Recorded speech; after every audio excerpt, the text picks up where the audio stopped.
Dr.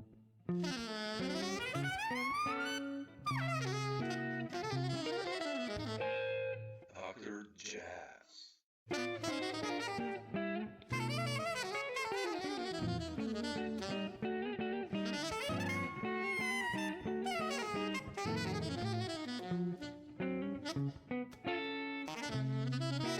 Hey guys, Dr. Samo here. Jazz. Thanks for checking out the channel and its contents. And if you feel like it, please do subscribe. Thanks so much. Enjoy the video. Bye. I appreciate you seeking me out to do this. So Oh I man, appreciate that, man. I have you on so many records. I've done this talk with so many guys, and I'm a guitarist myself. I just sometimes go to records, and I was listening to some Jim Hall stuff, and I was like, Akira, man, I did this talk with Steve Laspina. I was like, wow, shit, what? And I thought of you, and I checked out some other records, Art Farmer Uh, and all well, that. thank you. And you're on so much stuff from the 80s on the albums I really love, and I was like, man, shit, I should drop you a line. So thanks for finding the time. Appreciate it. Oh, no, it's great. Appreciate it. It's nice. Yeah. It's nice. It's nice. It's amazing to know that all across the world, that somehow, Yeah. recordings, people hear recordings of you, and it's like it's actually makes the whole world a lot smaller. Because I remember, like, many years ago when I first went to Japan and visited relatives, I went to visit my mother's aunt in a small village in northern Japan, and she had cassette recordings of Duke Ellington and Miles Davis and stuff like this. It's like in the 70s, right? And I just said, wow, it's just amazing how recordings can travel anywhere, and people can appreciate the music that's played. So it's really kind of cool. And now personally, that you heard me on record recordings, and you think, wow, let me try to get in touch with this guy, and here Yeah. we are talking on Zoom. Yeah, I love that. If you think about the jazz world, it's in a way so small, right? I mean, in a sense, everyone almost knows everyone. I mean, you, it's nowadays it's still easier. I'm still from the generation of CDs, so I still love that stuff. Take out a CD, even though That's now right. everything is on Spotify and all these platforms, so it's kind of easier. It's even closer, all the music, right? But Yeah.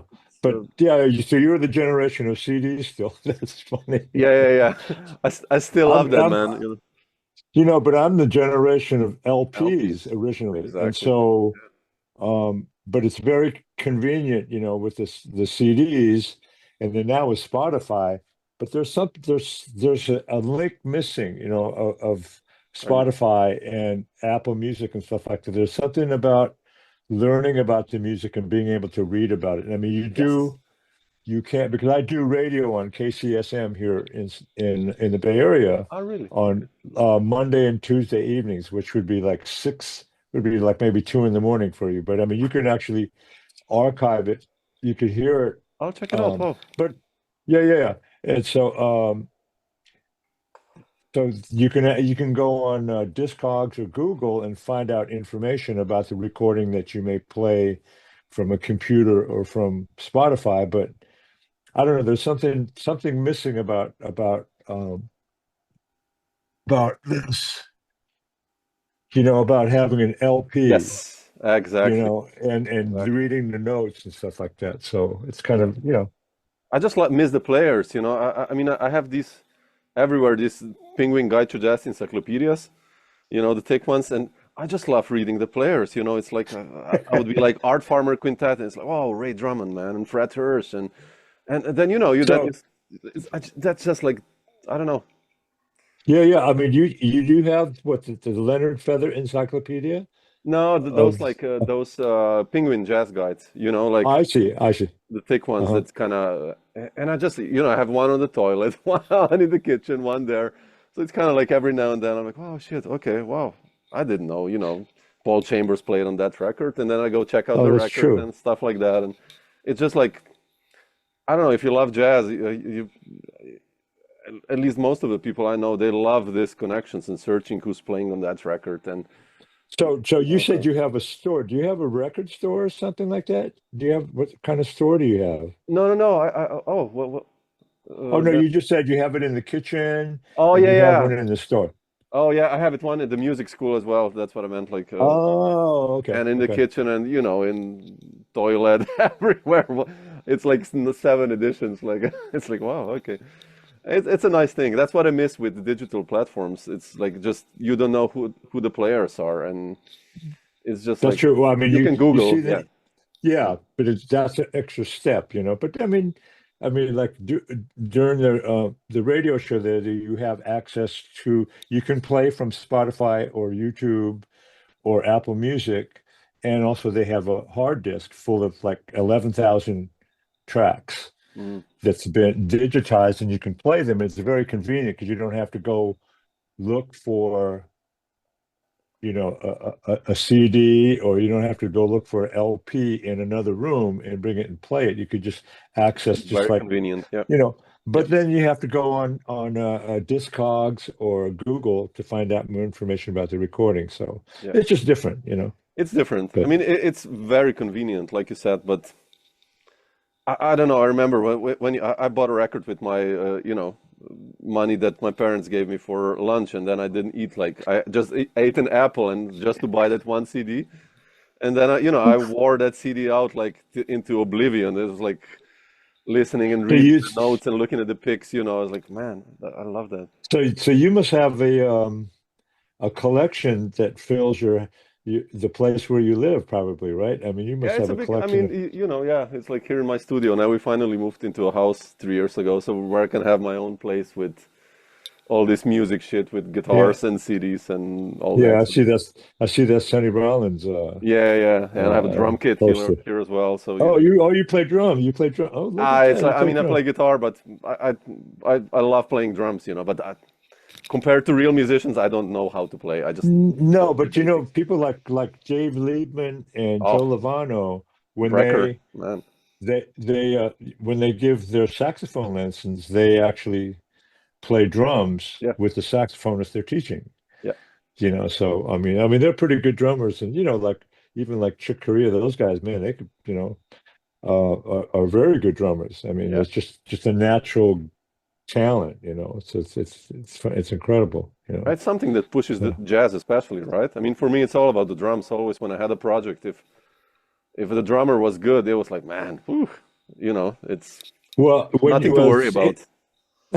I mean, that's kind of true. Well, when you look at all the masters, all the incredible recordings and groups that happen over the history of jazz, it's really the rhythm section and the drummer that actually guide and the direction of the music and stuff like that, you know? yeah, So it's fascinating. This music is just fascinating, man. yeah. It's incredible.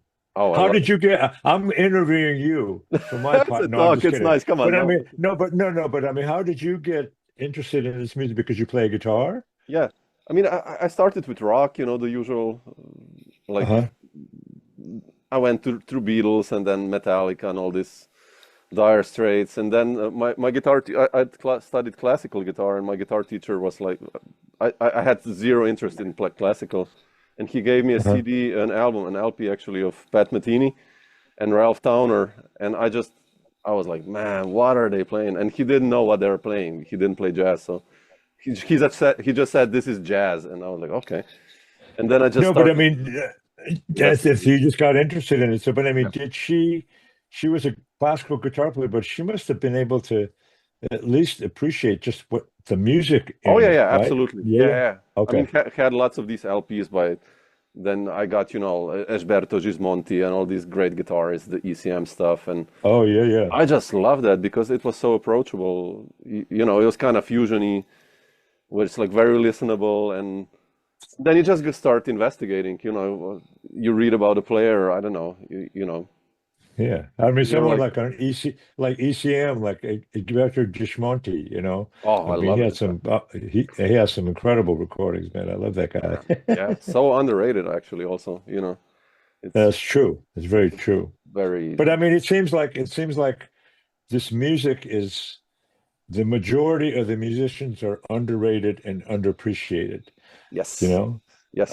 And that's why it's wonderful that you take the initiative to interview people who I think probably fall in that category, and Yes. introduce folks, introduce your followers Yep. to and help them increase their knowledge of the music, so Yep. that's really nice. It's very, you're appreciated, at Yeah, I least from hope. here, I at least love from doing here. that because, like you said, all of you guys, it's like obviously, you have the Super League who made it also through various reasons, not only because they can play, but it's some Sure. luck, commercial success, whatever.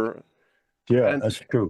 there's like 90% of players who are probably technically equally good, compositionally really good, but and I So what, really love all those players, and I have records of like including yourself, and I say for every one well, of these thank you. players, it's like, man, they're all underrated because in a sense it's true, like, but it's just so much place for tours and stuff. I mean, that's how it is. That's That's the true. business, right? Yeah, yeah, yeah. And That's cool. yeah, so, but I will now ask you this question. Like, well, how did you get into this? I mean, I checked the records. I have you on the earliest stuff, and it's like beginning of the 80s, and the 80s period for you, that must have been crazy because I have like at least 20 albums where you're featured on. But like, how did you get into jazz? Like, I guess mid 70s or late 70s. How did that story happen? Well, I mean, it's biographically. I mean, I'm originally from California, and so I've always been interested, uh, ever since. Because like when you mentioned about playing in rock bands and stuff like that. I mean, I did that when I was in high school Ah, really? Okay. here. And there was a time when I was playing in a rock band, and it's like in the be-ins and the hippie stuff in the San Francisco Bay Area. I used to play in high school. I used to play in a rock band. We opened at these be-ins, or at a be-in for the Grateful Dead, Oh, wow. when Pigpen was alive, and I just remember the groups that played, like Lydia Pence, Loadings, in Cold Blood, the Chambers Brothers, and groups like that. But I was introduced even earlier to jazz by my older brother. But playing in a rock band, this is a story that I tell a lot. The bass player asked me if I wanted to buy this recording from him because he didn't like it so much, and it turned out to be like Miles Davis's Miles Smiles Phew. with Okay. Tony Williams, and I bought it for $1 from him or something, and it actually I mean, I was familiar with jazz, with Lionel Hampton, Duke Ellington, and people like that in the modern jazz quartet. But I mean, man, hearing Miles Smiles and Tony Williams and that band, it actually changed my life. And so that's, everybody has those moments. Like you described hearing, some East Pat Yeah. Metheny, and all of a sudden it's like, damn, there's a world out there that you You don't really know, want to right? explore. Yeah. Yeah. I That's mean, so what beautiful. is Yeah. that? It's like going to outer space and discovering the unknown, And so that's the kind of how I got into it, basically. And so just as a listener, I just started listening to it. Back then, it was almost like a uh, cult experience, because especially being that young and in high school and stuff, I mean, not many people listen to jazz. Okay. Now it's a little different because of the educational system, and high school is part of high school jazz. I mean, it's like these combos and big bands. Yeah. It's grown so much over 40, 50 years. But back then it's like, you have a friend say, "Oh, I got this record. I want Yeah. to so you go go to someone's house and you listen to it. And so that's how I got into it, basically. And then playing, and learning about the instrument and learning about the music. But I think the important thing is actually listening and hearing it more than anything else. Yeah. I mean, you can learn an instrument, but it really doesn't have any context until you actually learn about how that instrument is applied in the music. Mhm. So you know. Yeah, that So should I be don't know if always. I don't know if that answers your question, Yeah, but yeah. Listening is so important. Like I think in schools especially, that should be one part of the curriculum. Just listening. Like one that's hour, true. let's listen. And it's missing That's now. right. It's just like let's listen to an album. Let's listen to the drummer, just what he does with a hi-hat or whatever. It's like I don't know. Absolutely. And that's so important, man. And for example, not everyone is going to have the particular uh, talent to maybe pursue as a player and achieve certain levels of playing. But I think I think the whole idea of like your idea of having listening is the fact that you're actually expanding the audience Yeah. who appreciates the music. I mean, because there's a lot of people they hear jazz, they listen to jazz, and they may not really understand it, and so they kind of shut it out. But if they've been introduced to it at a young age or exposed to it, I mean, it's just like literature. Yeah, I mean, absolutely. Poetry. you can explore areas that it's like the unknown basically, and that's what it provides for you. But I feel like you have to have an appreciation and an open mind for these kinds of experiences, and it's Yeah, hard to it's hard. find people like that, or even for yourself or myself even. After you reach certain point, you're like, okay, that's enough. But you're right though, people have to listen. Yeah, you know yeah, so yeah, absolutely. How did you? I listened today to Mirage, the Art Farmer Quintet record, and there's one tune, Cherokee Sketches, I think. You have a drum solo then there, which is like this up tempo. It's a killer. Man, you were a killer back then. Like, how did you start playing with all these still alive legends like Art and the Heath brothers and in the beginning of the 80s? How did that story happen for you? Like, Well, I mean, what I did is I went to school in Boston and ended up at the New England Conservatory, and I actually studied. I started as a jazz student, but was introduced to classical percussion to study there. I don't know if you're familiar with this drummer named Anton Fig, oh he yeah, used to play on the Letterman show for Yeah, yeah, years, of and he course, made a yeah, yeah, of career course, out of it. yeah, yeah, of course, yeah. But he is from South Africa, and there's a bass player, John Lockwood, who was in Oh, Boston at the I time, love also John from Lockwood. Yeah, he played with yeah, yeah. Garzone, right? A lot. Oh yeah, yeah, Yeah, yeah. yeah, of course. Yeah, so we used to play. I used to play with John a lot in Boston when we were students. And so anyway, Anton was studying percussion at the New England Conservatory, and he said, "Oh, you've got to study with Vic Firth. Vic Firth sticks, right? A lot of young people don't even know that he was an incredible teacher and the timpanist with the Boston Symphony. Mm. And so, because people think of Vic Firth and they think of, oh yeah, he makes drumsticks, right? Yeah.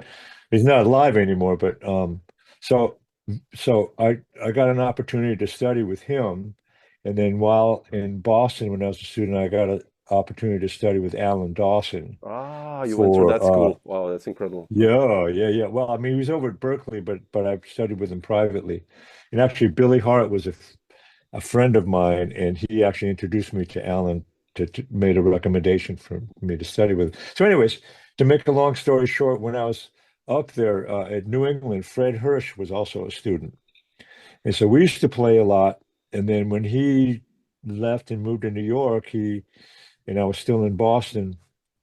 You know, he had, he asked me, "Would you be interested in maybe, you know, doing some touring with Art?" So that's kind of Mm. how it started. So Art You was know. searching for a drummer, or Yeah, well, he was playing with Art a lot, and so there was an opportunity to play. Also, when I was going to school in Boston, are you familiar with a drummer named Keith Copeland? oh, sure. Oh, man, Yeah, absolutely. yeah. I I mean, have on he's the son. some records with Armen Donelian, the piano player. I think he's on those records. And Yeah, yeah, yeah. he made a lot of records, and he was actually the son of Ray Copeland. Did you know that? The trumpet player Yeah, sure. that's on those Thelonious Monk records, like Twinkle Twinkle and some Randy Weston records. Yeah. So anyways, Keith was teaching and working and living in Boston at the time, and so he was busy, and so he he actually asked me to sub for him on some of these gigs in the Boston area, like at the jazz workshop. So I got a chance to play there as a student there, like with people like Sonny Stitt and Mm, Milt Jackson, because Keith couldn't make it. Um, and then, Fred Hirsch was there. So, it just kind of, and one of the first cool gigs I had was with an old time singer by the name of Helen Humes. She used to sing with Count Basie before Billie okay. Holiday. And so in the rhythm section was Major Holly, the bass On player, bass, yeah. and Jerry Wiggins on piano.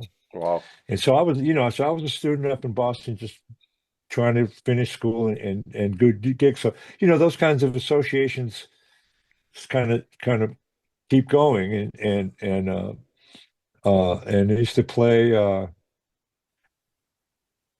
with a school big band at these college festivals.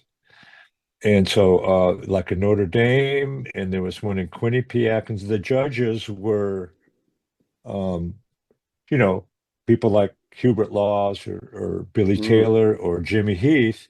And so, actually, at one of them, Jimmy asked me, said, "Well, when you come to New York, give me a call."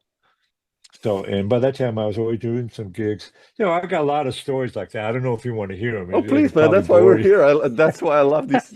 I just love these stories. I'm like a kid in a sandbox, man. So just keep going. And well, there's one other interesting story was with my roommate was this guy Jerome Harris, who's a guitar Oh, I player, love Jerome, bass man. player. Yeah. Yeah, so Amazing. Beautiful we guy. actually went to we went to college together. Really? But Okay. anyway, so he was in New England. We were roommates, and he said, "Hey, Sonny Rollins is looking for a drummer for like a tour, a 2-week tour." So he said, "Why don't you come down and audition for it?" So Sonny was auditioning different players to do this tour, and so I took a train down, and I got there early. Um, I took an all-night train or something like that. And then so I was there early, and then Sonny came early. And so he said, "Oh, okay." So we played some duets for about a half hour before everyone else got there. And so he asked me to stay the whole play. So Sonny, the way he auditioned was he had put these different rhythm sections together. And Jerome was also part of it. And Mm. so he asked me to stick around the whole day. So I played. And then at the end of the day, he says, "Hey, can you do a 2-week tour with me?" And I said, "Sure, I'll do it." I mean, I actually went back to school and I flunked orchestra because I did the tour. With Sonny Um, Rollins, man. Come on. yeah, yeah. I Wow. mean, how can you say no to someone like him, right? So that was one of the first experiences that I had playing with like high energy tour on the road, and it was like, man, it was unreal. How I was mean, it like to play he with him every night? Yeah. I mean, what's that? how was it like to play with him every night? I mean, Well, just he played.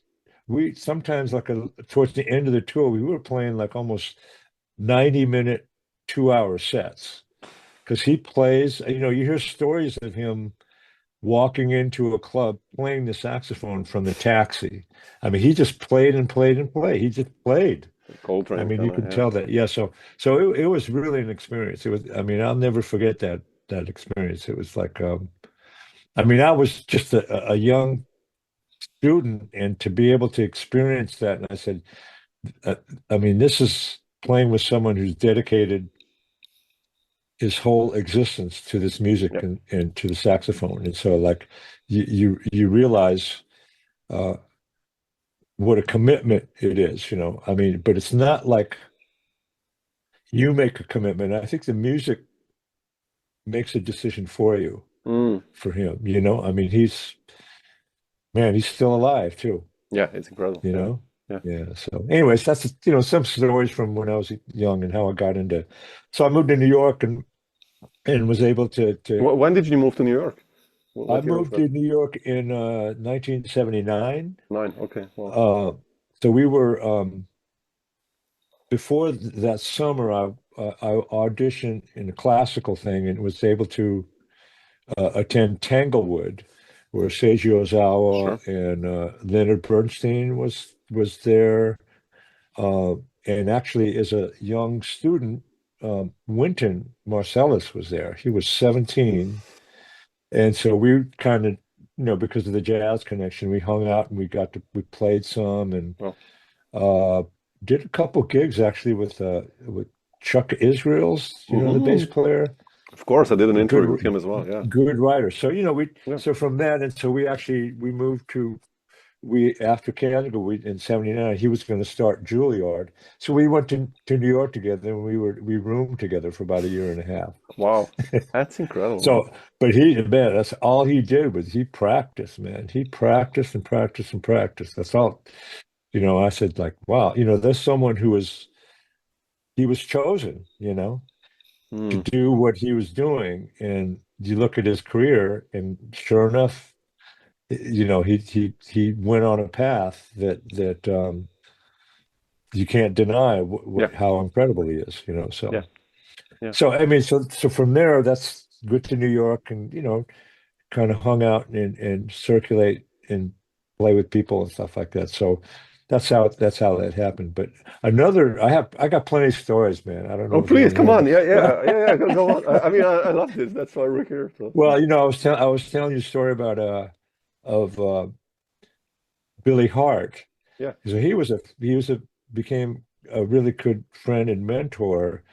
But back then, uh, touring musicians, jazz musicians, were paid a salary, but they also had but they also in many instances had to find their own lodging. They had to Mm. pay for their own expenses. Oh, okay. And so Billy, would stay with me in my college dorm. And then also when I was living off campus in an apartment, Billy stayed there. A bunch of musicians. You got to hang out and play, and we had jam sessions. Mulgrew Miller was hanging Oh out man, with I love Margaret. Yeah. James Williams at the Sure. time, and so there used to be a Claudio Roditi and Ricky Ford. All these people. It was kind of a scene, which it still happens. It's still happening. So, anyways, Billy was came through with Herbie's group, the M1DC band. Yeah. Sure. That and so he said, "Hey, do you want to come down and play with us?" So I went down. So we had two drummers and a percussionist, and Billy was saying, "Hey, don't worry about the charts, just play." And I wasn't really by that at that point. I wasn't in music school, and I didn't really have a whole lot of experience. So, so I went down there and I just played, man. It was like, damn, that's another experience. You realize the unknown out there that's like kind of beckons you, Mm. kind of wants you to, man, you should just being introduced, just like with Sonny, to be in the presence of that kind of master who's devoted their existence to the music. And it's kind of saying like, come on, and if you want it, Not being afraid. Yeah. Pushing it's it. there to experience, and whether it's successful or not, you never know. So I mean, so I got to actually play with that band for about four Really, days, man. and it was like wow, he had the synthesizers with Patrick Gleason, and they're playing all the M1 Dishi stuff and Sure. Sexton. I said, damn. I mean, I felt like sometimes I felt like, man, what am I doing here? But I mean, I said, well, I'm here to play, So it was, those kinds of experiences have really kind of helped helped me, carve whatever path that I've been doing musically. Yeah. It's So like anyway, universities. I mean, that's like playing 4 days with that band. That's like finishing a your university in masters or jazz. something. Yeah, Yeah. it's like a master's. And it's Well, like it's interesting. really, Like that's like yeah. when I was doing tours with Art Farmer, with Fred, and I said, yeah, I'm going to be graduating from school pretty soon. He says, oh yeah, so you're going to come out here and to this platform of education. It's like that, and if you fail here, you can't make it up. That's the real shit. You Yeah. would you would make a joke like Yeah. that. So it was cool. Yeah.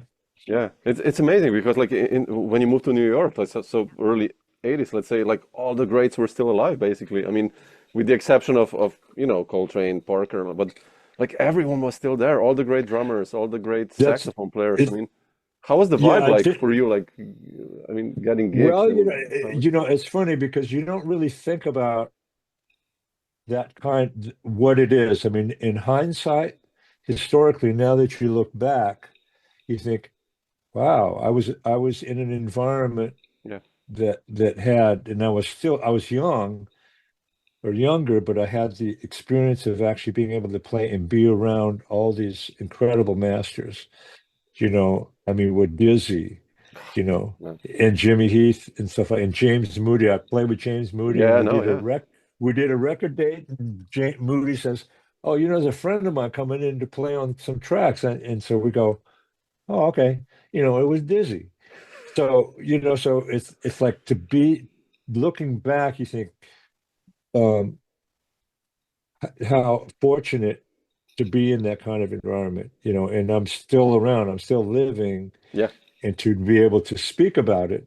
And so, but you don't, I guess when you're doing it, you don't really think about it so true. much. I mean, you're in there and you just trying to survive doing gigs and play with, being in New York is really the only place to do that, I think. And it's still happening now for younger musicians, Yeah, yeah. So, But so. did you immediately start getting gigs when you moved to New York? Well, it helped because I was already working, um, out of Boston, say with Art Farmer Art, yeah. and like even Helen Humes. Um, and then when I got to New York, um, I got in touch with these people that said, "Hey, call Call me." me. I Yeah. mean, during the summertime, uh, while still in Boston, I did some gigs and tours with Hubert Laws, Ooh, who heard me at a collegiate jazz festival. He said, "Give me a call."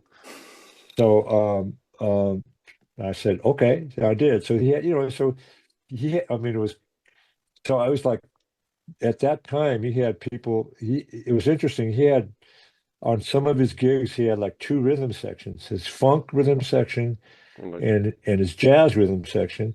And Billy Hart used to play the jazz tunes, and Steve Jordan played the funk stuff. okay, You that's I think, it's man, what a bar high, concept. man. I know. But it's like so those kinds of experiences, looking back, I feel like, wow, it's like I was very fortunate to be there, but when you're there, you don't really think about Of course, yeah, what you're doing. Yeah, yeah. You moved to you New know. York, you're not like, yeah, all the greats are still alive. I mean, yeah, you're just, Back, oops, zoom, but the back, oop, what happened? it's all But cool. Yeah. back, so the back then, it's like to be around. I remember going to hear Mel Lewis and his Mm. group at the Village Vanguard. And I was telling this to a friend of mine, and comes into the club is Philly Joe Jones and Elvin Oh man. Jones, and they are so wasted and drunk, and it was like, damn, it was something. And then they get up and sit in, and they ruin the music. They were so drunk, man. And then I remember another time, actually, before I joined the Heath brothers, I went down to hear them, at the Vanguard, and Tootie was playing. It was the original Heath brothers band with Percy and Jimmy and Stanley Cowell.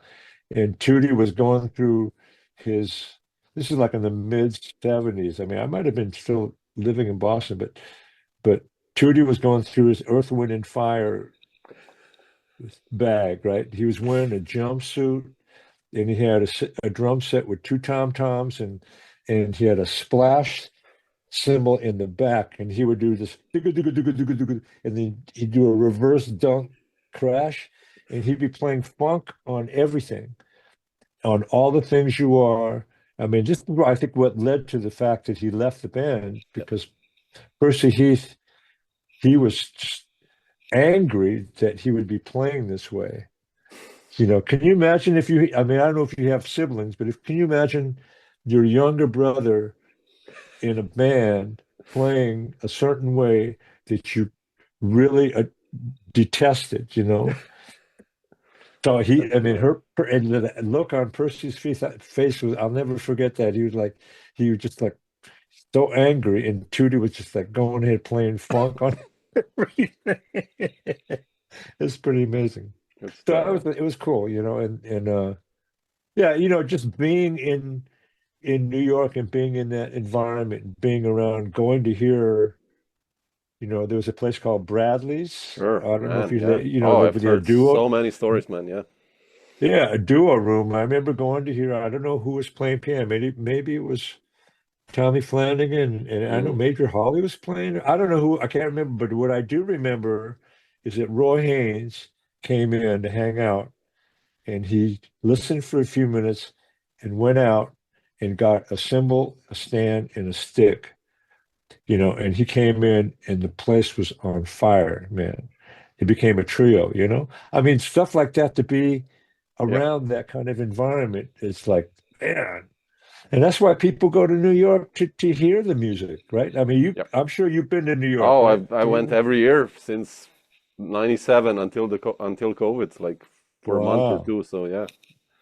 Yeah, Yeah. I mean, just to go and hear it and Yeah. just to Play. get to feel that energy and the spirit, and to actually live there and experience that Yes. is like it becomes a part of you, actually. So even the attitude, New Oh. York attitude, Oh yeah. oh, you must have spent time in New York. You got that attitude.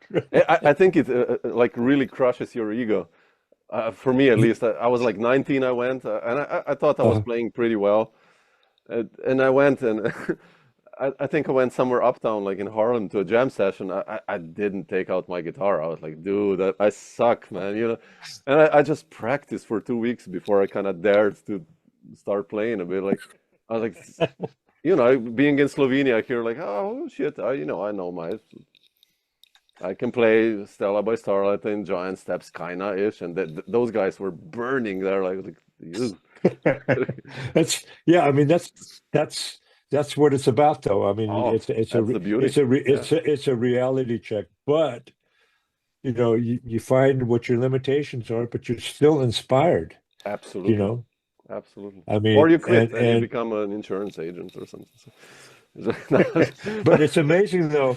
Even if you're an insurance agent, I mean, if you have that bug about playing music, Yeah, you play music, and you realize, that there's the Tal Farlows, there's the Herb Ellis's, there's the George absolutely. Bensons, uh, but that shouldn't impede you or stop anyone from playing music, because it's about Absolutely. playing music, and that's why you find a lot of quote unquote amateurs. I mean, people who have other professions, but they play because they love the music, and Yes, that to me is more, almost is inspiring, experiencing that, as opposed to being in an environment like New York where you have all these monsters, yeah, absolutely, because absolutely. it's really about the music. I mean, even for classical musicians, I mean, how many Mozarts and Beethovens and Shostakoviches, but I mean, there are people who continue to create, write music, and even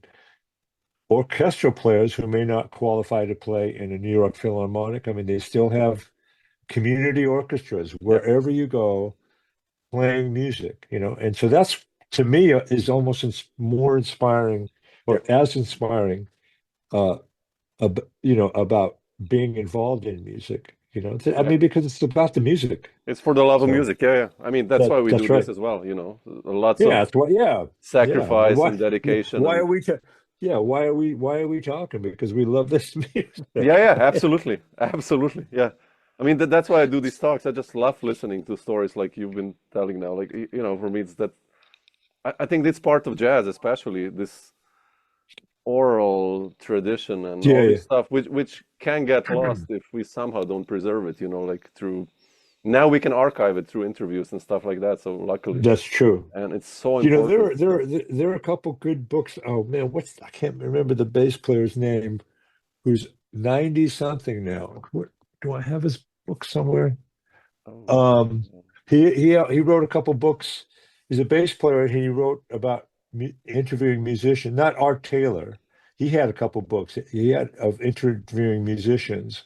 Uh, oh, when I actually think of his name, I'll either I email it to you. probably Hold know on. him. I mean, yeah, but I just can't. Bass player. Ah, Uh, but he's on some Jerry Mulligan records, and but he wrote some.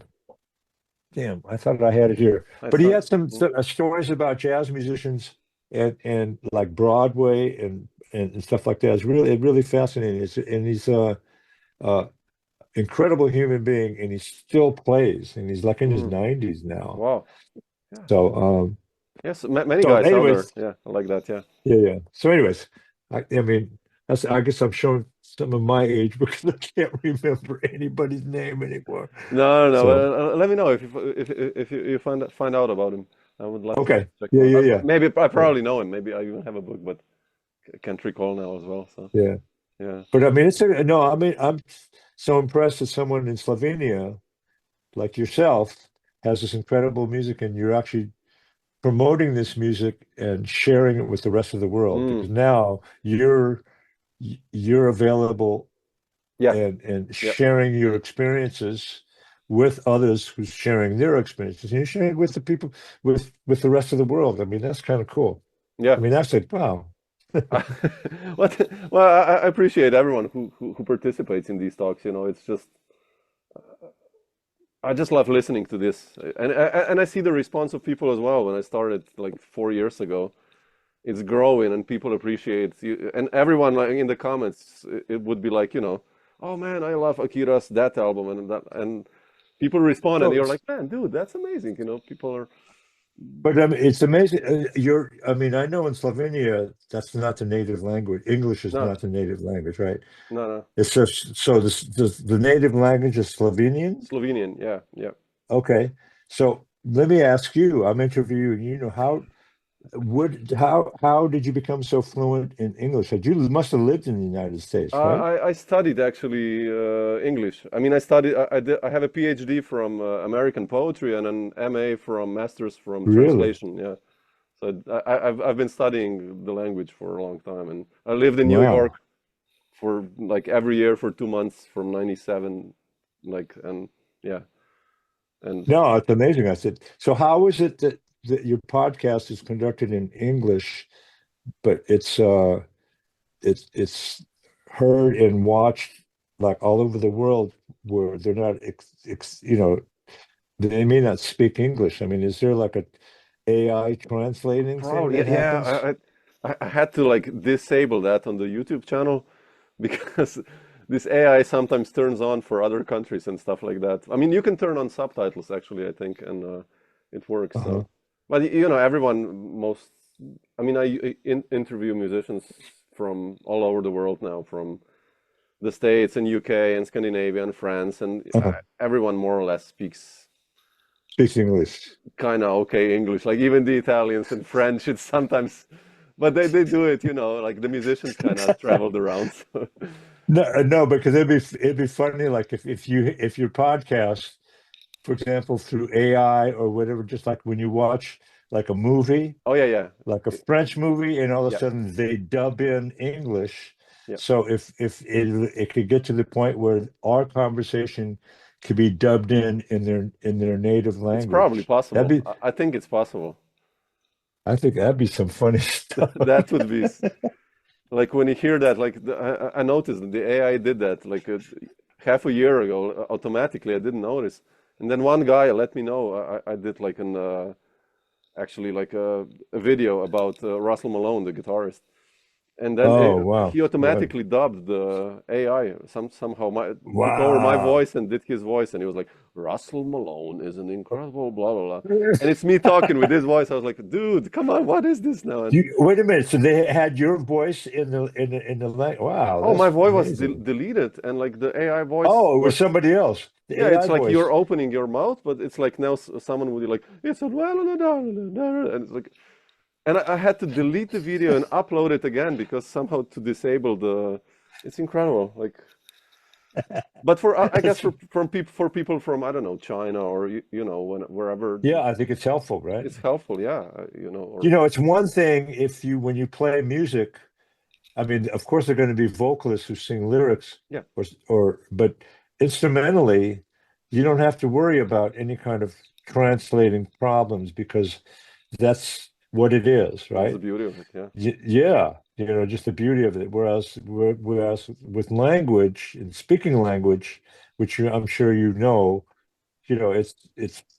it it changes. You know, the meaning may be the same, but how it's communicated oh, absolutely. is to is like culturally depending on what the culture of the community and the nation and the people, right? Yeah, And so it's a little more complex, and I think that's probably why there's so much problems in the world now. But yeah, yeah. it's It's crazy time, oh man, you it's know. I want to So read the we don't want to news. go there. No, I want to go to Jim Hall actually. Okay. It's a way nicer topic. Uh, what's your story with Jim? I mean, it's incredible. Like, I'm one of the biggest Jim Hall fans, man. I have like so many Oh bootlegs of him, man. and I've transcribed so many solos. He influenced so many guitarists. Like, what's your story with Jim and playing with him? Well, I don't know. You know, I guess like I said earlier, you know, just being in an environment of New York, um, I don't know if you would call it a pecking order, but if you show an interest in playing or you play in a certain group or play with certain people, there's a very good chance that an opportunity to play with someone like Jim might come up just by the experiences that you had playing with Art other Farmer. I people. mean, Jim Hall connections Yeah, as art well. for yeah. I mean, that's the connection there, art and Jim, Yeah. right? Um, so I don't know exactly how it happened, but he called me, and I don't know if it was through Steve Laspina, but anyway, he called me and wanted to rehearse because he said he has some gigs. So we Mm, rehearsed and played just to play. Because I mean, it's not like, well, you can hire somebody just from hearing them and hiring them for a tour or a gig, and if it works out, or it doesn't, But Jim wanted to play just just like recently, I did something yeah. with Bruce Foreman. I Oh, really? sent you Oh, the link on that. He said, "I have this idea. I want to do it. Let's get together and play and see there's some compatibility." And there was. So I think that happened with Jim. Um, and I was able to, I guess, made a recording, and I just made a lot of tours to Europe and mm, also, to Japan and the United States. And so it was really uh, a very kind of wonderful experience because, and I found also being in New York and playing with these people, you hear their music and you play their music, but you get to know them personally, and mm. because you travel with them and stuff like that. And you know, so it was like a great experience. I mean, Jim was like, you get to uh, experience what their interests are outside of music, Yeah, that's so and beautiful. Yeah. so because I used to play tennis in New York with. I used to play with Harvey S. Tennis and Jack Wilkins and Hubert Laws. He was an That's so cool, incredible man. tennis player. Really, I didn't know that. I mean, when on the road with him, he would bring his tennis racket, and I brought my racket one time, and we would play whatever. So anyway, Jim was a tennis enthusiast, Really, I and didn't so know we that. would we would play like up in where he lived, and actually when we were out in California, we would play tennis. So and you know he loved it, and I remember one experience we played up in Seattle, and he was friends with Urban, say Torben Ehrlich. Do you know the name? No, no. His son is the drummer, is a heavy metal drummer. Ehrlich, what's Ehrlich? Played with not Yes. Um I just like a Ehrlich. Lars Ehrlich. You know Oh, the sure, drummer? from Metallica. Okay. Metallica. Oh, yeah, and he was a tennis player as well. He wanted to become a He tennis player. Now okay. Oh, you mean Lars wanted to Lars, become a yeah, tennis his player? father forced him. I read a biography. Like he wanted Lars to become a professional tennis player, and Lars was like, no, So his father, Torben Ehrlich, was a Davis Cup player. I didn't know And that, man. and Wow. yeah, and he played, I think he played clarinet too or something, but he was a musician, and Jim, they were friends. And so Jim and Torben were friends, and so we were up in Seattle, and my wife was with us, and she played tennis. And so we all went out, and it was the three of us. It was my wife, Jim, and myself, and we played Torben, and he was playing on the other side by himself. And it was incredible. So anyway, those kinds of experiences were, you know, you remember those things Of also course, yeah. musically. Yeah, yeah. So it's the same way with so with Jim, I had he had an incredible mind, but very soft spoken and very, I don't know, just his demeanor was almost Zen-like, you know. Hmm. I mean, he was just like so calm all the time. And that's the way he played too. He was always Yeah. calm, in control, and very creative, man. His Oh man, yeah. Oh man, it's like his harmonic stuff. Actually, we played and recorded this tune. I should send it to you. I have the original, his handwriting, his Oh man, manuscript. please, I would love to see that. Yeah. Oh You know, please. I'll scan it Oh and please. Oh, it's I'll so send it to beautiful. you. Yeah, I gotta find it. I hope Oh I please, man. If it's you find it, I'll print it out and have it here. I just love this stuff. Yeah, it's hide and seek is the song or something Yeah, like that. sure. So Yeah. bip boop bip Yeah, yeah, boop of bip course. bip boop bip boop bip boop boop bip boop. Yeah. That was a hard tune. That's Those on hits Jim were Hall's hard. 3. Yeah, I know. I have the track. I love that record. Y- That's such a nice record, man. Yeah, yeah. With But there's Skylark that, and you know, all the things. And there's a bootleg. Well, there's actually a radio broadcast of the trio that I think is much better because we from were San on Francisco, right? tour. 86. I have that one. It was in Las Vegas or something. Well, there's one Ah, in San Francisco too, that's but there's a really good. better quality one that was a radio show in Las Vegas. Oh, okay. And he does I think we do that one, and it's actually a set of song of him. I said, wow, that's actually I listened back and I said, wow, that sounds pretty good. It is, You man. don't, it's It funny is. because when you're playing all the stuff and you record, you know, you don't really think about it. It's Um, happening. Yeah, it's done, and you're in it. yeah, it's like you think about it, and all of a sudden, like now you go back and someone plays it for you, or you hear it yourself and say, that really wasn't so bad back then.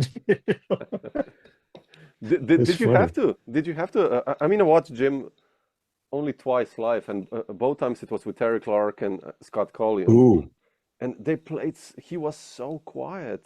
Yeah, you there mean was so you much mean intensity. Like the amp was really quiet, but the intensity was.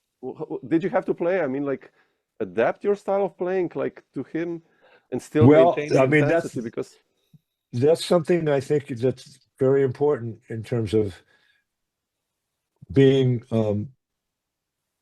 I think being sensitive enough to the music and the sound that's created. And so I felt like I had to play really soft to learn how to play real. I think I already could do that, but I didn't really experience how important it is to be able to play soft. I mean, you point out something about playing quietly, but with the same kind of Yeah, yeah, intensity, you know. And I think that's something that I think a lot of drummers or even musicians in general need to kind of address and experience that the need to be able to do that. And so and what it does is it kind of enables drummers to be able to get in a musical situation and kind of learn about what the sound is and how and what your role is within that sound. I mean, because I mean, I've heard Elvin play with that same kind of intensity that you hear with Coltrane and those great Blue Note records he did, but he was playing so quiet. I mean, sometimes when you hear Elvin, like on a Tommy Flanagan record, the trio record with Mraz and stuff Yeah. like that, and he's playing brushes, and he would play, and there's a Luke Bonus record that he did with just Lee and the bass player. I can't remember the bass player. It was just trio, and he's just back there tipping and playing really subdued, but it still has that intensity. And I heard stories that Alvin was playing at the Vanguard with Coltrane at night and doing this record date with Lee Konitz during the day. So I mean, in terms of with Jim, I mean that's the first thing I had to really tune in on when we played together, and having heard Jim over the years to play very quietly and to not let and I remember hanging with Ben Riley at Sweet Oh Basil man. after playing with, I can't remember who was playing. Like, you go back there and you want to hang with them and you want to hear someone say, "Oh man, you sounded great," but Ben was provided this kind of criticism without saying you sound like doo doo, like shit, Yeah. But no. But I mean, he was very subtle. He says about how you have to let the music dictate to you how to play, because Ben can play so quietly, you know. I mean, those things that he did with like the trio stuff with Kenny Barron. I used to go hear Yeah. Ben That's incredible, man. Yeah. play, So you good. know. So, anyways, he actually, you know, it was a great lesson in terms of you have to understand what the music is, and you let the music dictate to you how you play. And so dynamically, if the music is going to be quiet, you have to play quietly. I mean, you can't force the situation. So I was a big lesson, and I think helped with Jim. But there were times, when you get the solo, you could play out a little bit Flesh it out. more, Yeah. uh, but you still within the framework of the overall sound of the group. It's not like you can really bash, but Sure. you want to create the feeling Ruin of everything. a Yeah. big bashing without actually doing it. So anyway, I don't know if that answers your Yeah, question. yeah, yeah, yeah. That's what I wanted to ask you, because it's like it's incredible. Remember the gigs, and that was so intense for me, maybe, or maybe for people as well. But it was so quiet. Like you could, if someone talked, it would be like almost Over the overpowering the music, music. right? It's like, yet I was like that. Like every note he played was like, oh man, But I mean, like someone like Terry Clark, yeah, incredible. he's on those records with John Handy, right, from Yeah, Monterey, such a and man. he's on big band records with Toshiko Akiyoshi Yeah, and Lou Tabakan. Um, and he's the kind of drummer that actually can. It's almost like Billy Higgins, like they used to call him Mr. Fiddums. You could put him in almost any kind of musical sure. situation, and he'll adapt. Yeah, You know, yeah, um, like people like that. I mean, like Roy Haynes. I mean, you hear, and so like with Terry, um, he could fit in with Jim. He just yes. knew he had the musical sensitivity to understand how to approach playing with him. And that's why the sounds good, Oh, so good. absolutely. With Don Thompson playing Yeah, piano yeah, and he plays exactly. bass Yeah, too. yeah, yeah, Yeah. yeah, So it's kind of cool. There's yeah, I don't know. I've had the opportunity to play with some pretty good guitar players over the years, including Jim. yeah, yeah. Um, Kenny Burrell, you did, right? Some stuff I know. oh yeah, with Kenny. Rodney Jones, you have this record, Secret Agent Man, Oh, man. That's a Oh man, you got all these records, man. That's Yeah, it's like, amazing. I mean, I'm a fan of Rodney as well, man. It's like he's one of the most underrated cats out there, right? So Have you interviewed him? yes, I did. I loved it. I mean, He's he's a such man. a He's the funniest guy. I mean, but I he's mean, the coolest cat. spiritually, he's like on a different level, you Yep. know. But I remember actually at McKell's was a club on 97th.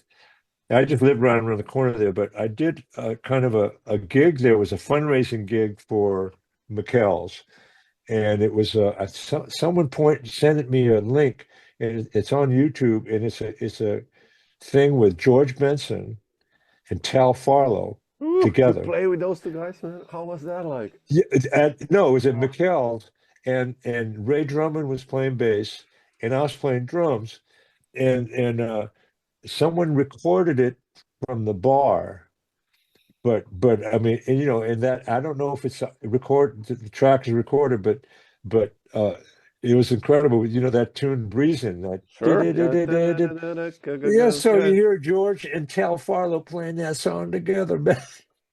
And George loved Tal Farlow. And He so I was a think monster. that's how Yeah. it came about. Yeah, that's how that came about. But that was really a trip, man, to hear those two guys together. Because I actually work with Tal in New York Really? with Frank West sometimes, you Really? know. Oh So man. they had a little quartet. It was mostly in New Jersey. I can't remember the bass player's name, but so being in a place like New York, you're just at that time. It might be a little different now because Yep. a lot of it's mostly young people living in New York now. But this just being in that environment The energy. Yeah. Also. Yeah. gives you the opportunity to, because if you lived somewhere else, you couldn't have that opportunity, you know. Absolutely. Yeah. So, anyways, Yeah. Akira, where does the band leading come into play for you? I mean, I what? mentioned Secret Agent Man. Like, when did you become a band leader? I know you did like so many records with Rufus, who I love, and you kind of co-led different bands. But then, when did this happen for you? When did you say, like, Well, okay, shit, I want to lead my own group? I think probably the whole idea of maybe first of all the experience that you get playing with different people, and the idea that Rufus actually asked, kind of seeked me out to maybe, hey, do you want to? Because we had been playing and recording with various people, and he wanted to know, would you be interested in like co-leading a band? And so that's how like Tana Reid came Yeah. about. Um, and then from there, just experience of contributing some original compositions to recordings. Uh, Kind of gave me, I think, a little bit more confidence in terms of playing and presenting something. Because at that time in the 90s, I was like producing some recordings for King Records in Japan and all that stuff. So that kind of evolved. And also knowing my limitations as a drummer, I mean, I'm, I mean, you hear young players today, it's like, it's incredible. I Yeah. mean, what they're doing, and Yeah. but I mean, even back then, I said, I didn't have the skills and technique and stuff about playing the drums, say, like a Ralph Peterson played, or very people like that. I mean, it's like I just kind of had I what I did, and was able to play with in different musical situations. So I think that whole experience kind of evolved for me to maybe do a project and have it first of all be something else, and then I would say, well, maybe it could be my project, maybe it'll be my project down Mm. the line.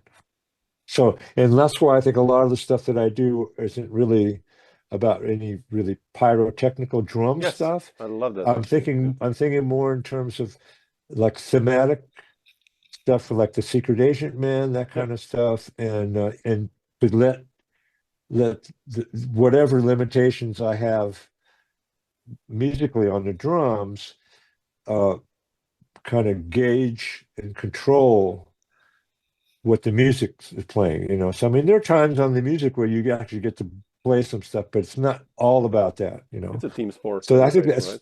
it. So huh? It's a team sport anyway, if you put it like that. Yeah, You know, it's a I mean, thematic thing, yeah, and you kind of let the music again dictate yeah, how you play. It's not like you're going to play a certain way. Like for example, someone like Tony Williams, the way he plays, you know, his drum and his incredible genius kind of directed and led the way for the music that he played, you yeah. know. But you know, there's a great record that I've loved him later on that he recorded as a trio. I don't know if you know that recorded with Mulgrew and Ira Coleman. I It was probably haven't. recorded in Japan, and they do standards. They do Green Dolphin Street. They do some Mulgrew originals. And he's playing in such a way that everything he plays, he knows why he's doing it, that Mm, he's doing it. You know, as opposed to when he was so young with Miles, that shit was so incredibly creative. But this shows a certain maturity in his absolutely. playing on a standard tunes that it's like unreal. It's like, damn, it's just like make you feel like really appreciate his whole being, you know, his Yeah, whole career and stuff. So, Jack was anyways, like that for I, me. Like Dijonette, huh? if you listen to Dijonette, like Oh, he's the Jack, same, right? too. It's like, I used to see him with man, Miles, with Keith Jarrett yeah. and Michael, and when I was a student, and I was sitting 3 feet away from Miles on stage at the Jazz Workshop, and that stuff was so loud. I think that's why I'm so deaf now. But you know, like it's, I mean, I was a student, and I used to go see that band like every night, and I used to see Tony in San Francisco every night with his Lifetime band Oh man, with Larry Larry Young, Young. Junie Booth, Joe Chambers was playing percussion, and Ted Dunbar and oh man, Woo. I no, I just remember like seeing Miles and it's playing all that live evil stuff, and in the Jazz Workshop, such a small dressing room. It was like a closet. And after after the set, I went back there. You know, I was a student. I said, "Oh, hey, Jack, what kind of pedal are you playing?" And he looks up at me and he's sweating from playing with. He looks at me and goes, "Does it matter?"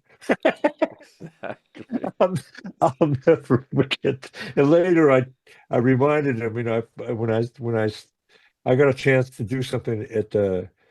It was a tribute to Oren Keep News at Dizzy's, and Jack was playing with Gary Bartz, Rufus, Larry Willis. I played with Jimmy and Rufus and Ray Drummond, Mm. I got to play on Jack's drums, Mm. and I felt, you know, and I felt, and I felt like I was in like a CEO of this big corporation, and I'm sitting at this guy's desk, man.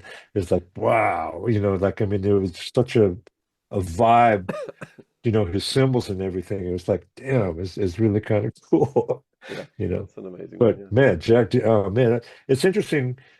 You know, there's a whole generation of players that are passing on that are much closer to me emotionally because I'm closer. And, you know, someone like Max or Elvin, they're like Yeah. a generation removed.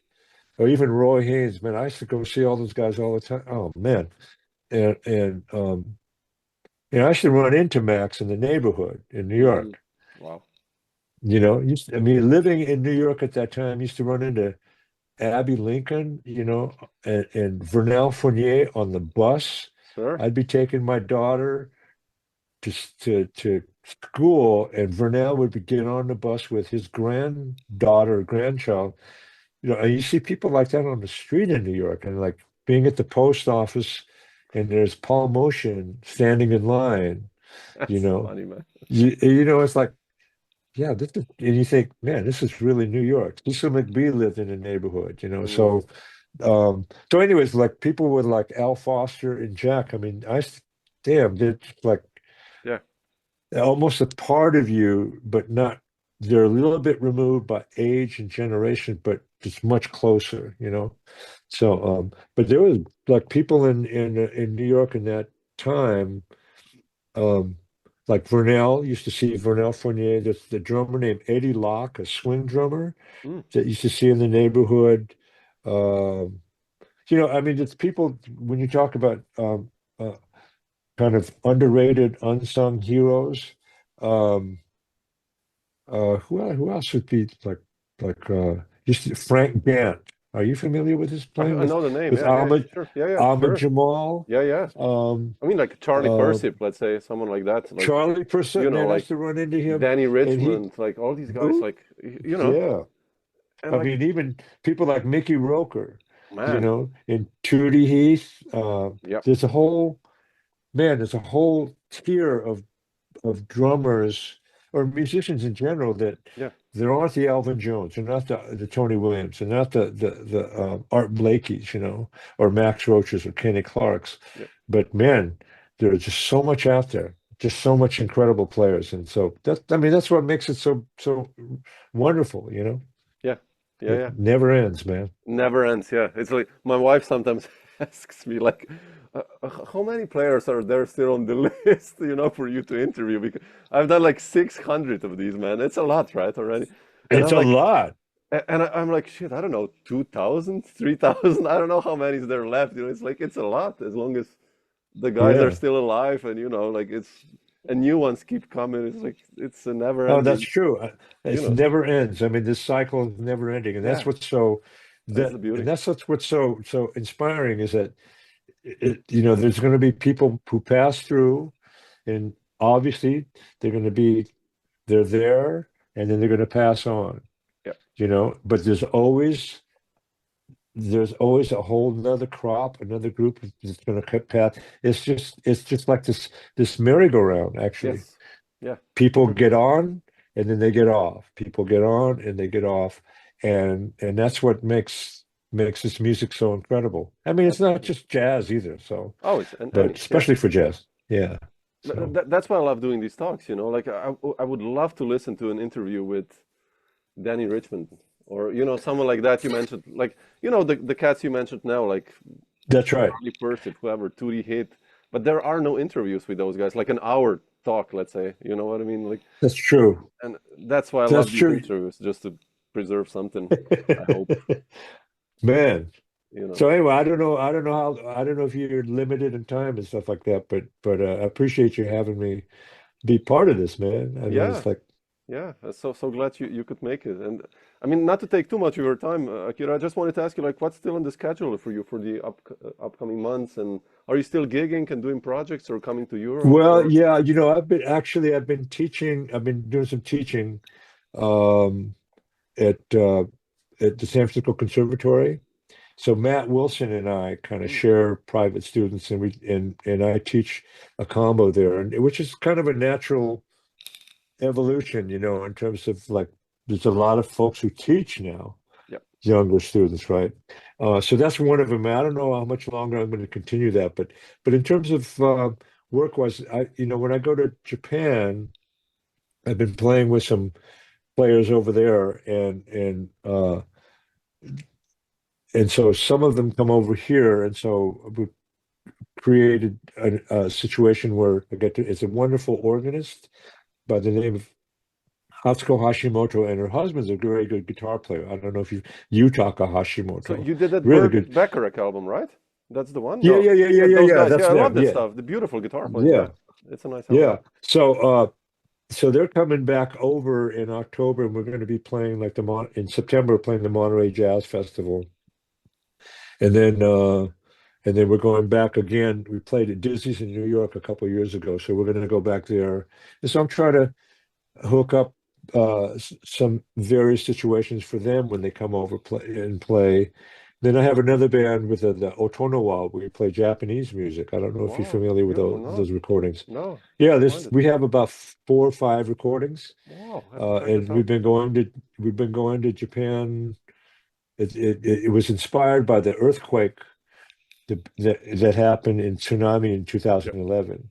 So we got together, made a recording. We would go over there and play for these communities. Oh, I have to find this out. Um, And so and it's actually pretty good music. It's different. It's totally different from the organ music. I mean, it's just a lot of different stuff.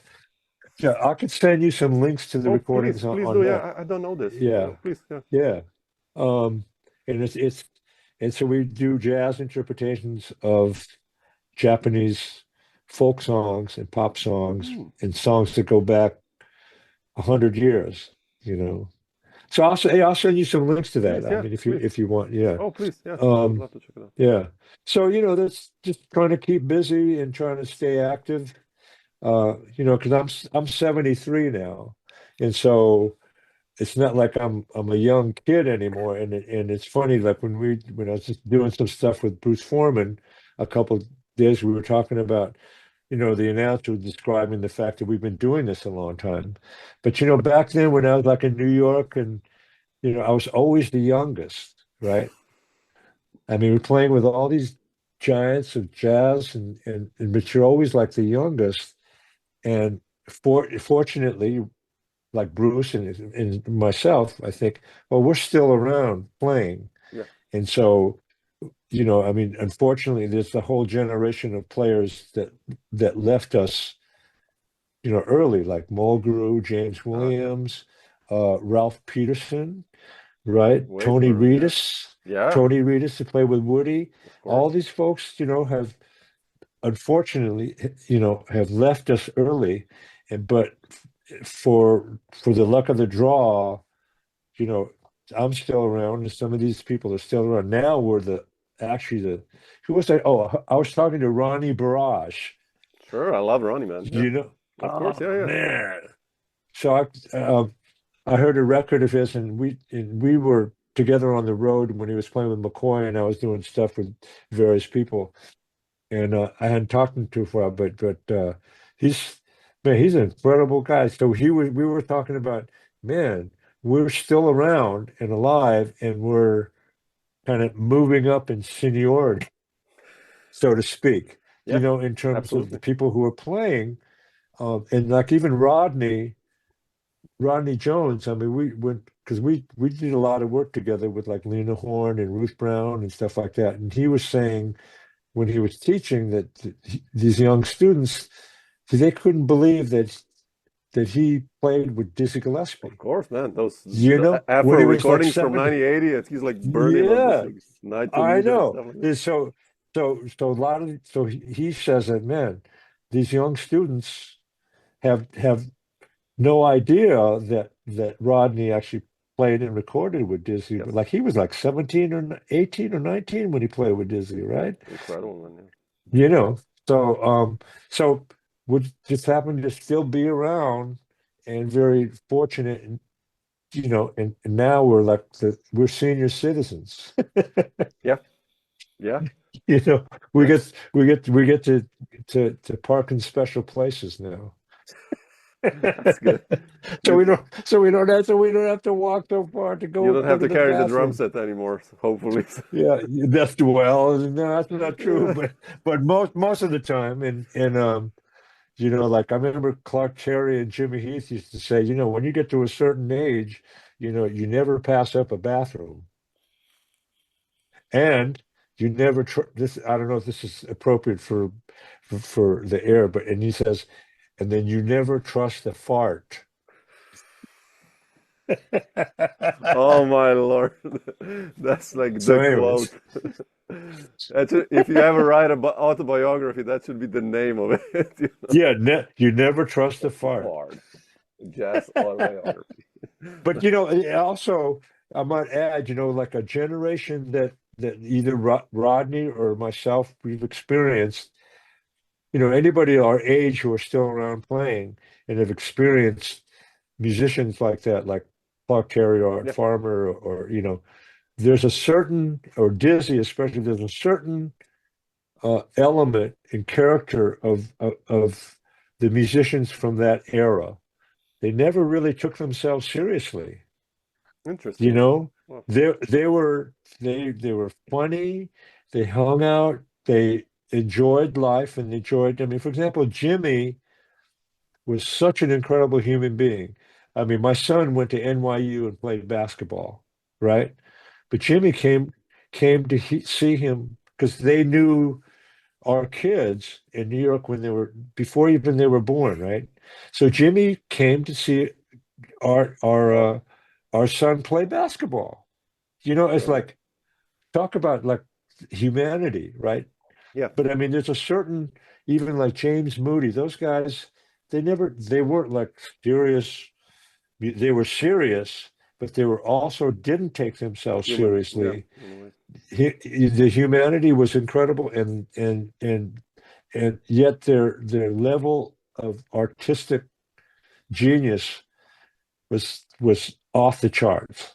You know, I mean, you hear them play, it's like bam, but outside of that, they're just playing. You know, so I mean, I just thought I'd throw that in there. Oh, You it's know, so like important, man. Yeah. It's just like because yeah, you got to experience those were the pioneers, right? If you yeah, think about it, and I they're mean, so man, they're so funny. so Those important. guys are so funny, man. It's like you know, traveling with them, you know, riding in a car to Philadelphia with Art Farmer and Joe Henderson, and Man, come just on. or riding in a car to Pennsylvania with Curtis Fuller and Benny Golson and those guys, and it's like, or riding in a car with like Bobby Hutcherson in the Midwest, and you couldn't stop laughing, man. It's like and then you get up, and then you get up in the bandstand, and you realize, man, those guys are incredible. You know, the musicianship was Yeah. just like, Yeah. damn, you know. But I don't know, just like it just I feel very fortunate to have experienced that, you know. These are So, so such nice things, man. Yeah. These are such beautiful things. but you And know, thanks for yeah. asking me about Jim. I will send you. I gotta look for it though. I Oh, gotta send please. you the Yeah. If original you have it, manuscript. I would love to see that, man. Yeah. You know, and Uh, also I have this. I was just looking through this. It's like it's Benny Golson's chart on a tune of his oh that I wow. that I didn't I never returned it to him. Oh And man. then You should there's frame another that. one, a ballad, a Benny Golson one. You know, Oh it's like man. so You should it's frame kind that. of fun. That's Huh? beautiful to see. You should frame that. That's history. Yeah, Beautiful. actually I should frame.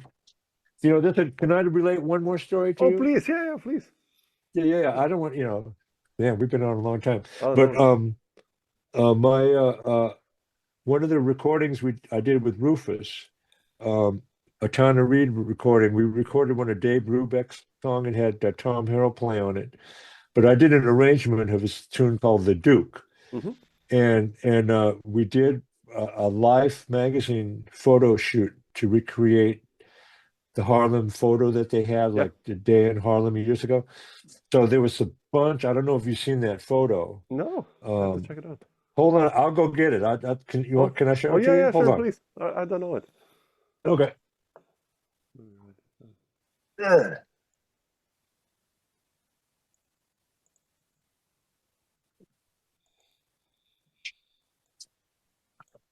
So it was a Life magazine article in '87, and so this is the photo. Oh, I don't know it. Wow, that's incredible, man. Wow, that's so cool. So you know it's got Chick Corea, it's got Wayne Shorter, and it's got Toshko, What a Art cool photo. Farmer, you know all these people from the That's original. such a cool photo. Uh,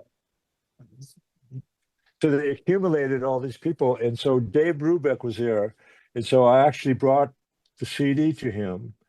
And you talk about humanity.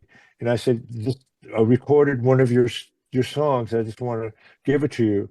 And he was very appreciative. And that was I thought that was it, you know. And then a year and a half later, he sent me a letter Wow, that's beautiful. thanking me for the recording and how much he enjoyed hearing it. Um, I gotta find that letter. That's the one I want to frame. So, Yeah. anyways, he apologized for taking so long to send this to thank me and I just realized, man, what an incredible artist and human being that he would be so conscientious. He probably had a stack of correspondences that he would have to write. It was before email Yeah. stuff, you know. It was actually a letter, a signed letter, Beautiful. and and it's just like really impressed me.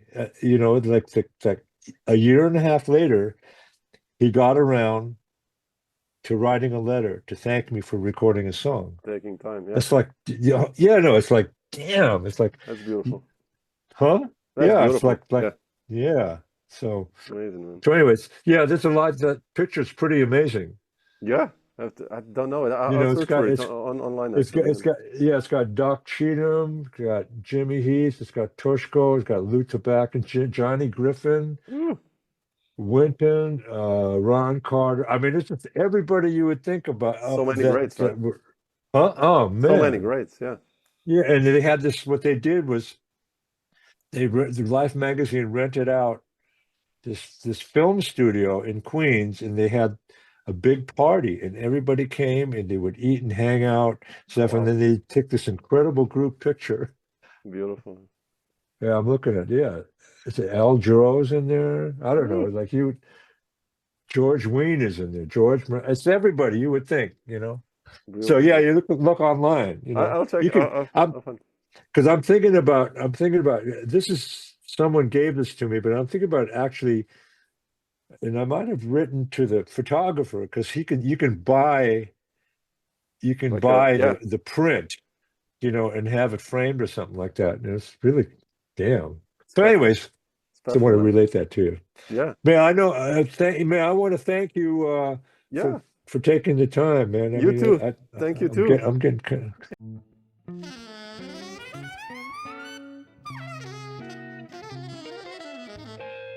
Dr. Jazz.